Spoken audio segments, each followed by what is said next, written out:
So thank you very much for joining us today. Thank you so much and welcome to our Septodont webinar. Thank you all for attending today. Well, people from all over the world are joining us tonight. Well, tonight, Paris time, of course, but all over the world today. So we're very glad to have so many people on track with us. So today I want to give a very warm welcome to Michelle Meredith, who's our guest speaker. And Michelle, you're joining us from Liverpool in the UK, right? I am, yes, in Liverpool. Still celebrating England's win last night. Well, it's a hell of a coincidence, and I think it's very good. So I'm guessing that you're very good today? Yes, in a very good mood, hence the glow. So our presenter, Michelle, you have more than 30 years of experience in dentistry. You've played an instrumental role in improving the dental infection control and prevention in both general and community dental practices. You've delivered audit and training programs. You've spoken at national IPS conferences. And you've participated in, Dentistry Magazine Study Club's COVID webinar series.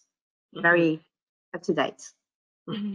You're currently now an independent practitioner and you're specialized in dental infection control. We're very glad to have you today on this subject, and thank you again for joining us. Some logistical information about this session for you attendees. Well, your microphones are on mute, as you already know.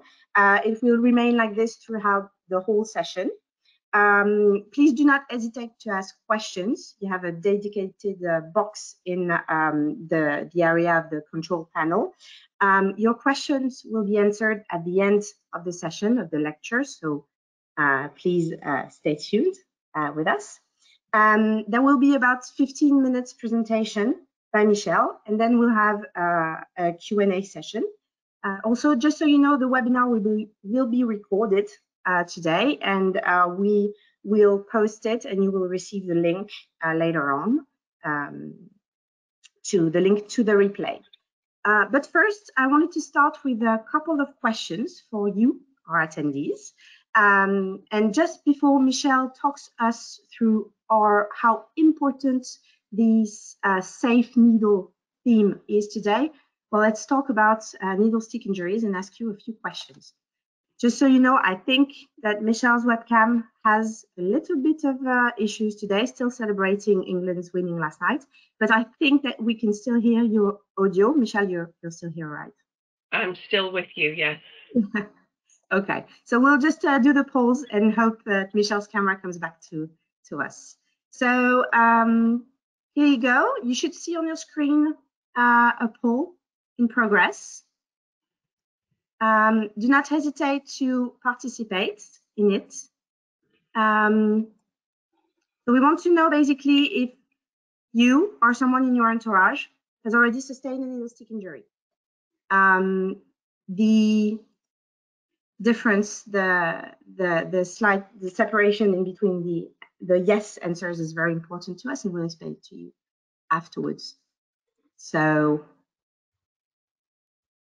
I'm giving it, it's been 30 seconds, I'm giving it a little bit more time. Do not hesitate to vote, come on. Numbers are tied. Ooh, numbers are tied. Still, some of you haven't voted yet. I'll close in 10 seconds.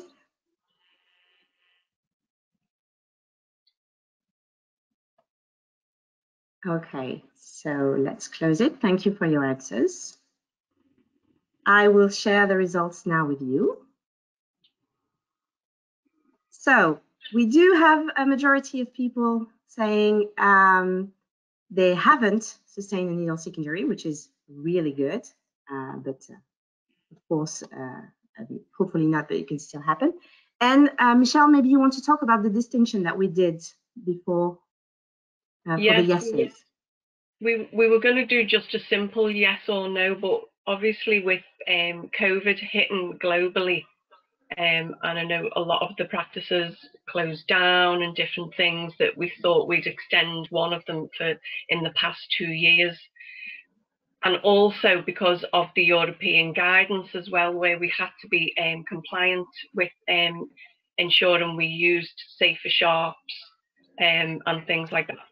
I would have liked maybe longer to sort of go into a needle stick injury and a sharps injury, because maybe needle stick injuries are reducing and sharps injuries maybe are plateauing as people are starting to move over. So, you know, but we had a look at the past 2 years. So that's really good if it's, you know, there's only 13% in the last 2 years. Is that because they're using safer sharps and needle stick injuries? And you can see there was 41% before the 2 years. Is that basically because the numbers are down that we're seeing patients, or because you've introduced safer sharps into your practices?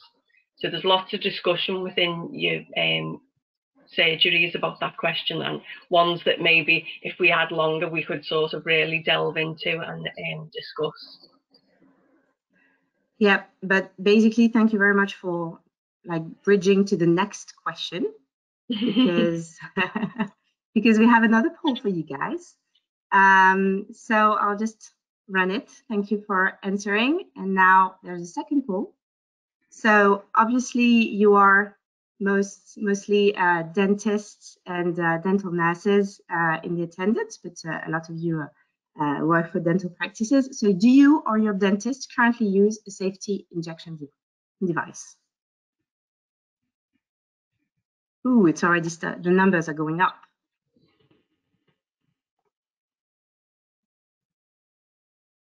I'm giving it a little bit more time.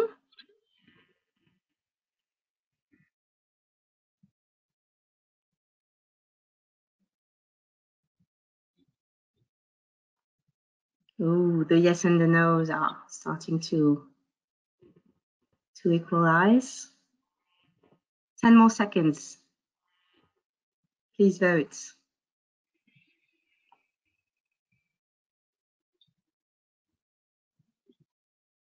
Okay, I'm closing it in a second. Thank you, everyone, for voting. So if I share the results now. Ooh, we do have a 55% of people using the safety injection device. It's very good. Michelle, care to comment? Yeah, that's really good. It's really heartwarming as someone who sort of is around like safer sharps to see. Again, I'd like more time to sort of delve into them yes results and see is it a safety injection device, not the the aim safe that some people use, where they're still sort of fishing around to get into the aim safe. That's not really classed as a safety injection device. But that's really good. The 55% are even aware of what the safety injection devices are. 45%, I'm still a little bit, that they're not using a safer injection device. And the reasoning behind that, what would be their reasons behind not currently using one? Is it just because financial maybe, they don't see a need? And how many of them have actually done the risk assessments against sort of why they haven't moved over to a safety injection device? So again, lots of discussions around the polls, but it's really good to see that the 55% could, let's hope we can sort of start pushing it even higher. Hopefully once you've listened to the webinar, it might change your mind.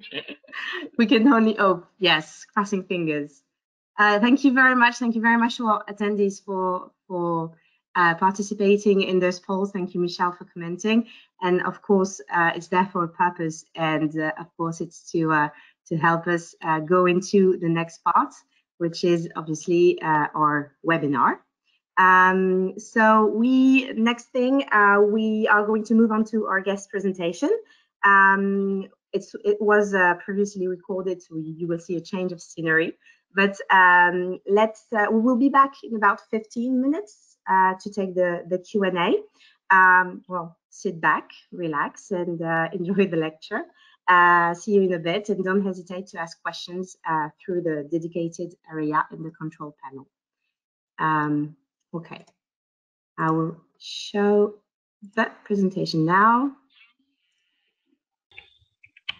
Needle safety, what's the point? So who am I, and why have I been asked to deliver this webinar? I've worked in dentistry for over 30 years as a dental nurse. I've worked within general dentistry, community dental, orthodontics, infection control, and management. For the past 20-odd years, I have had an interest in infection control, and this highlighted my interest in safer needles and reducing sharps injuries in dental practices. I'm honoured today that Septodont have allowed me the opportunity to play a small part through my personal experiences to deliver this webinar. Today, we will briefly look at how syringes have developed and improved over the years, understand what impacts needle stick injuries have, and discuss the responsibilities practices have to ensure staff safety. So let's look at what we work with day in and day out, and what we take for granted every day of our working lives. The first image shows us a basic needle with the point end where the bevel is located, and this is injected into the patient.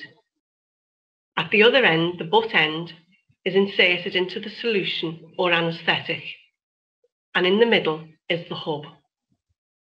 From the point end to the hub is known as the effective needle length, and as we know, our needles come in various lengths and gauges.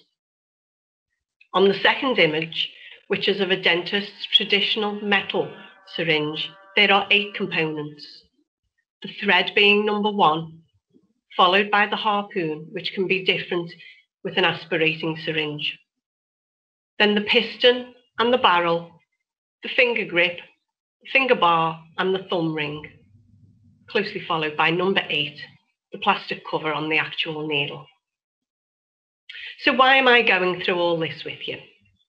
Well, I wanted to emphasise the many different components that go into making a safe, reliable product that's fit for purpose. I was lucky enough to see firsthand the workmanship that goes into making just one of these safer devices.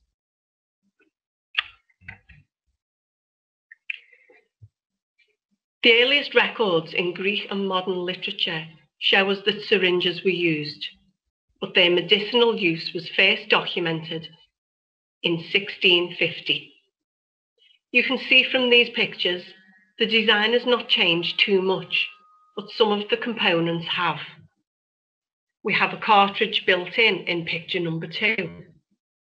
We have the metal syringe that was introduced in the 1950s. And we now have plastic, autoclavable and disposable syringes. So why do we need to move to safer needles? With the emergence of HIV in the 1980s and other bloodborne viruses, this was pushed into the forefront of the media hype. As a profession, we deal with bodily fluids daily and with each patient. Initially, patients with bloodborne viruses were treated in specialist clinics and booked into certain slots within the day's diary. But the Care Quality Commission, the General Dental Council, and the issuing of the Equality Act wanted our profession to treat all patients with no prejudice. And with a rising number of patients living with HIV, which is just over 200,000, and living with hepatitis B, just under 200,000, we did need to look at safer sharps. So safer needle groups and networks and unions all started to merge together in the late 90s and pushed the need for a structured national, international and global guidance. The World Health Organization recommended that by 2020, the transition to safer devices and the implementation of national policies should be in place. There is lots of information and guidance out there for each nation and each specialist area of work, whether it be hospital or primary care. It may seem that sometimes it's death by regulation for our profession, but it is all there to help and keep us safe.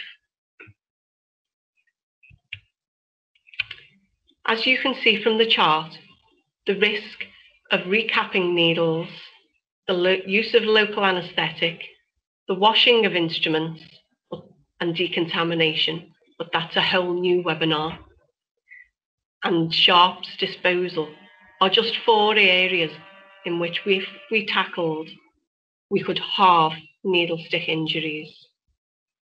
A recent study in the British Dental Journal showed that there is still significant problems out there, with over half of dental surgeries still using the traditional metal devices, which involves screwing in needles, which should be a thing of the past. There are still some reports of practices who have converted over to safer devices, but are still sustaining injuries. I feel that those who are still sustaining needle stick injuries need to look at a more structured training and education programme within their practice. When a needle stick injury occurs, and as a dental infection control nurse, I had to deal with the aftermath of this, and it is hard. The staff member will need support, and possibly the rest of the team will have to cover their job. Additional training may have to be delivered within the practice, also taking staff away from seeing patients. The staff member may need post-exposure prophylaxis and hospital appointments to be attended. And is this covered in their healthcare outside of the NHS? The median medical cost of a needle stick injury is about $750 or £550 or €650. And this is not including any ongoing medical costs. Law firms regularly run advertising campaigns asking healthcare workers to contact them if they have sustained a needle stick injury in the past 2 years. Could your practice run the risk of litigation of a staff member going to one of these law firms? The emotional impact, obviously, on the person who sustained the injury is immense, but also on their family, support network, and colleagues. Does the person require further counselling, and who would fund that? No practice wants to get a reputation for not caring about staff safety, or wants the practice procedures investigated time and time again. Many years ago in my youth, our trust decided to move to a safer device. So we bought it, we read the instruction leaflet and dispatched it to our clinics. And our needle stick injuries rised. Why has this happened? We were asking ourselves. We've done the right thing. So off I went out to the sites, and upon investigation, staff were nervous around the new equipment. It was light, and some people love to try and test the locking mechanism. It was amazing what weird and wonderful things people were trying to do with it. But we gathered all the constructive criticism from the staff, and off I went to France to see the needles being made and give my feedback directly to the company. I was warmly received, and I discussed at length our findings. The company also ensured our staff were fully trained in person to give them the confidence with the product. And lo and behold, our needle stick injuries reduced dramatically. allowing me to look at other sharps within the practices that could injure our staff. Ultra Safety Plus ensured all the early teething problems were removed by placing finger grips and a guaranteed locking mechanism. They have further wanted to improve this product and have now produced Ultra Safety Plus Twist. Ultra Safety Plus Twist is still in the same packaging and the same colour coding, so staff will not be confused. It also comes with a sterile disposable syringe, which come in boxes and are handy to have in if your handles are in the autoclave. Each box comes with a blue handle that is autoclavable.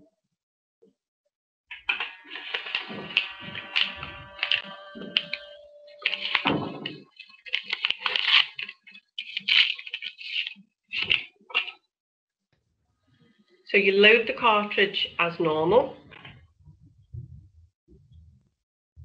You get your new twist syringe. You pop it onto the syringe, onto the barrel, and you can actually see it twist onto the hub. So it's locked onto the hub. Using the finger grips, you will then pull it back, ready for use. Again, it's locked onto the hub, so it does not move. You remove your needle cover, and your dentist will use it. Then using the finger grips, your dentist will then place in the holding position, and it will be placed down. Once your dentist has finished using it, they can lock it using the audible locking sound, and you can hear it, and it's ready to be disposed of. And it just twists off. That bit goes into the autoclave, and that bit goes into the sharps bin. So if you don't believe me and my personal experiences, have a look at the evidence that is out there, that safer devices do reduce needle stick injuries and reduce costs, and in the long run will save money. In 2001, within a UK dental school, this diagram shows that needle stick injuries were dramatically reduced down with the introduction of safer devices. Also in 2020, research showed that amongst healthcare workers in China, the burden of needle stick injuries was substantial. But with the introduction of safer needles and devices, it reduced down the costs. So we've looked at the what and the why. What we need to ask ourselves is, when can we achieve this? Has your practice implemented or even started to implement safer devices? Looking at needles, but also sutures and blades. Do you record staff vaccinations and level responses robustly enough? When a needle stick injury occurs within a practice or a clinic, you will need these to hand, and it will help with the treatment of the patient. Is there good training and education within your practice on handling, assembly, and the disposal of sharps, as well as the responsibilities of who does what? Are you ensuring that there is policies and procedures within the practice that are clear and readily available?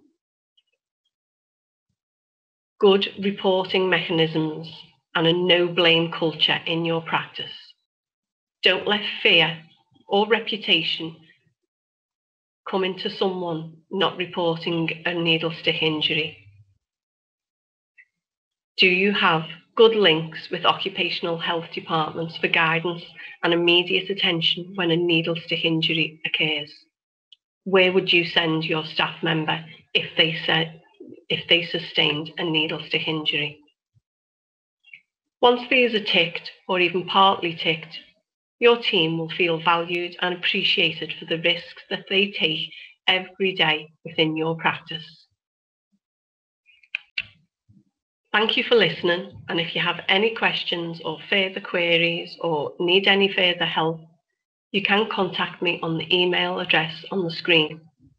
But remember, be safe, and not just around COVID, but with needle stick injuries and blood-borne viruses. They were there before COVID, and they'll still be there after COVID. Thank you. So thank you so much for being here. Thank you. We really hope you enjoyed the lecture. We do have another short testimonial for you, just a little bit of a bonus. So Michelle, can you talk a little bit more about what we have next? Yes, we've just got a couple of testimonials from staff, basically around needle stick injuries and what the effect it has on them, and you know, on the person, like I mentioned in the webinar, on the person, but also on other members within the team. You know, because we're dealing with blood and bodily fluids day in, day out, I think sometimes we maybe can become a little bit blasé. But it's, you know, afterwards when the person's maybe at home, or even the day after, you know, I've had an instance where a member of staff didn't report it at the time for fear that they would be deemed stupid for sustaining the sharps injury. So, you know, I just wanted to, you know, let staff know it happens, it does happen, we're human, we're not superhuman in dentistry. So yeah, these two testimonies pay tribute to that. Yeah, and I think they're really quite compelling, and well, to hear from someone who's directly concerned, either from someone who sustained one or who had to see a colleague sustain one. So thank you very much. We'll play them now. Stay tuned. We'll be back in a minute.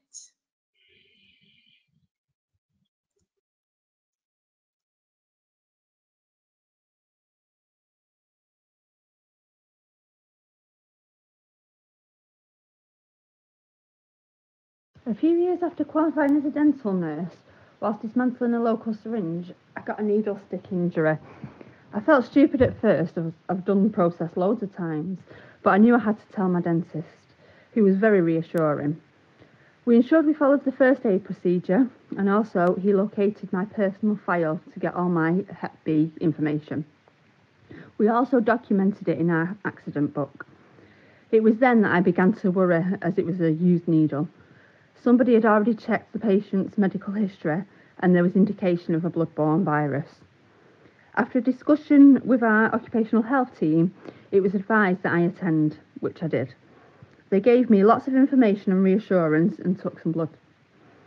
Work gave me the rest of the day off, which was really a nice thing to do, as it was only later in the day that the shock actually set in. Thankfully, all has been okay since, and work have changed the process to try to ensure that it doesn't happen again. But I'll never forget the shock and worry I felt right after it happened. My colleague, who I worked with for years, sustained a needle injury years ago, and whilst it didn't directly affect me, it really made me realise how dangerous our job can be. It affected the whole practice, as we all had to attend further training, and we were obviously worried for our colleague.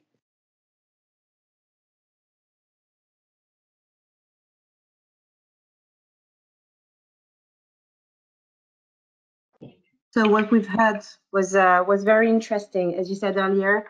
The testimonials of someone who has sustained a needle stick injury, and as you said, they feel ashamed at first, so they don't want to share that information. But it's really important to get that straightened with the practice and with the staff. Thank you very much for getting these for us. We know that. I'm seeing a few questions here. Don't hesitate to ask questions, but I think we do have a few questions to answer for our next session, the Q&A. Michelle, you've seen quite a lot of needle stick injuries in your career. Can you elaborate on the way that typically a needle stick injury occurs? Yes, quite a lot of needle stick injuries occur when you're possibly dismantling it, and that's usually because you're aware that maybe your next patient is in. You're trying to, you're thinking about what you may need to get out for the next patient, and also trying to dismantle it. It has brought about, also whose responsibility and who puts it where. If you are working in a very busy clinic where you're with lots of different nurses each day, sometimes, I know myself when I've been dental nurse, and you work, different dentists work differently. So it's always a good idea to maybe ask the dentist at the beginning of the day, where, once I've assembled it, where do you want me to put it? Your dentist should be dismantling it, but I know different places do differently. But you do need to have them conversations around who is going to dismantle it and not just leave it on the side. There has been instances where the dentist has thought it's changed, the nurse has thought it's been used, and that's when confusion comes in. You do need to sort of strengthen your policy and procedure around needles and sharps within the practice. I'm aware I've frozen possibly on your screen. I haven't gone to sleep. I'm still wide awake in here. Yeah, your camera can be a bit fussy sometimes. Sorry for our attendees. It's probably just sick of looking at my face. It's fine. We can still hear you. So yeah, you actually pinpointed that the roles and responsibilities are very important in a dental practice, and that you have to get that straightened forward just before starting to work. And all practices can be different. Yes. So it's it's quite a thing. I wanted to be a little more clear about. I mean, we talked about the consequences of a needle stick injury, but what are? I mean, you told us about the financial consequences, but there are also emotional impacts. Did you yourself have to accompany someone who's had a needle stick injury, or was it really impactful on yes. as a colleague? In my role within one of the local trusts, I was the dental infection control nurse. So when a needle stick occurred, they would contact me, and I would talk the member of staff through the policy and procedure. And good enough, our trust did offer a really good occupational health. And I was like, I will come and pick you up if need be. Do you need that, the support? Because you imagine you've got a mixture of emotions. The patient, you're worrying about what the patient, have they got anything? Do they even know? Sometimes patients don't even know if they've got a blood-borne virus. So, you have got to tread carefully, but also the staff member, as we've discussed, may feel silly, especially if they've been doing the job a long time. If they're working with a younger dentist, they may think I'm the more experienced here. So it's all about supporting them and saying it can happen to anybody.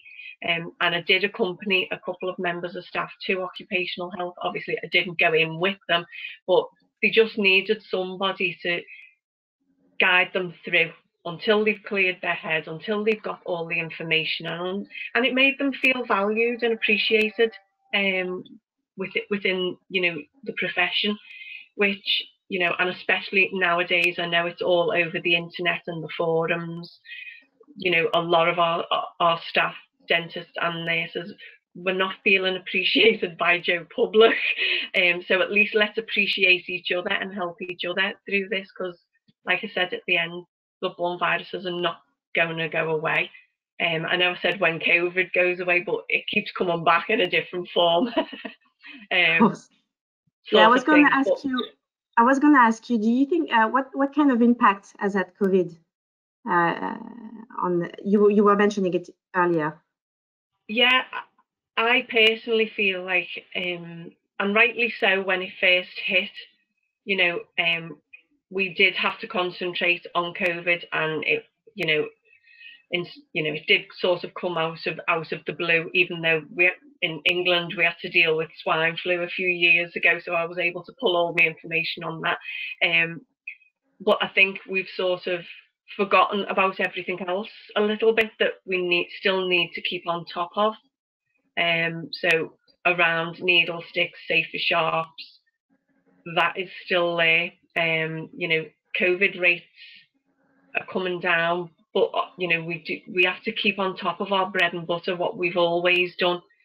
I would like to think, I think maybe that's why we've been quite, not lucky, but we've been fairly okay in dentistry. I'm talking in England here because we closed down quite quickly. But a lot of what we've implemented around COVID, and this is not a COVID webinar, but we've been doing for years. We've been doing PPE, lots of cleaning, and things like that. So I think it's just we've had to step up a little bit, and maybe we took our eye off the ball on other things. So it's all about trying to get back to some sort of semi-normal. And as I said in the webinar, the World Health Organization said 2020. Well, you know, we're past that now, but they had bigger fish to fry in 2020. So, you know, let's sort of go back to that, and let's see if we can start to make sure everything's strengthened back up. Yeah, but we've seen that quite a lot of attendees here are already using a safety injection device, so it's going in the right way, at least as to what the World Health Organization has recommended. Have you seen yourself that there was a large increase? I know that you're the one showing and training with our safety device, but have you seen an increase of people adopting the devices, not only because they have to, but also because, well, it's safer, obviously? It's safer, and you haven't got to, you know, the needles as well. You've got to buy, you know, the cartridges. You've got to buy the needles, and okay, you're buying, you know, a safer needle device, but it's also a bit cleaner and a bit slicker. I feel that that's how dentistry sort of gone, certainly since I started many moons ago. But not from the very ancient ones you've shown. I recently delivered some training in practice, and you know, I asked one of the dental nurses how old she was, and she was 19, and I was like, I've been dental nursing longer than what she's been alive. You know, and some of the weird and wonderful things we used to do when I was a trainee, it makes me feel quite nauseous now, thinking of things that I've assisted in. You know, the dentist only put gloves on when they were extracting a tooth, little things like that. So I'm a firm believer in you have to give yourself a pat on the back on how far we have come, and we have come a long way. But that's not to say we can afford to sit back and become complacent. Now we still have to move forward, and that's how come I'm glad about, you know, I know Ultra Safety Plus Twist. You know, it's been a long time coming with the twist part onto the hub, but you know, you listen. That's not that this is a hard sell, but that's what I like about the company, and that's how come I've used the Ultra Safety Plus for 20 years since you first introduced it to us, because you've listened to the feedback and you've tried to take it on board and develop it. So yeah, I think we have got to sort of move forward with things, and we are. All you dental practices out there, give yourselves a pat on the back for how far we have come and getting through the past 18 months, because it's been a nightmare for everyone. Yeah, so don't take your eye off the ball. So yeah, thank you very much. I think that might be the final words of the webinar. Don't take your eye off the ball. There's not only don't take your eye off the ball on Sunday. And on Sunday as well. There's COVID, but there's also still needle stick injuries. So yeah, we were very glad to see that so many of you are already using a safety device. But let's just make it a whole lot more in the next, hopefully the next few months, let's say the next few years. Thank you so much, Michelle, for being with us today. The camera hasn't been too fussy. Yeah, it was a pleasure having you, discussing with you. Thank you everyone for joining today. If you have, we have some very specific questions that we'll get back to you locally. And if you have any further question, or if you want to contact Michelle, she has given her contact details in the presentation. The replay webinar will be available in a very short time, in a couple of days. And I hope you have a good end of the day. And well, go England then. Thank you. Thank you. Thank you, everyone. Thank you.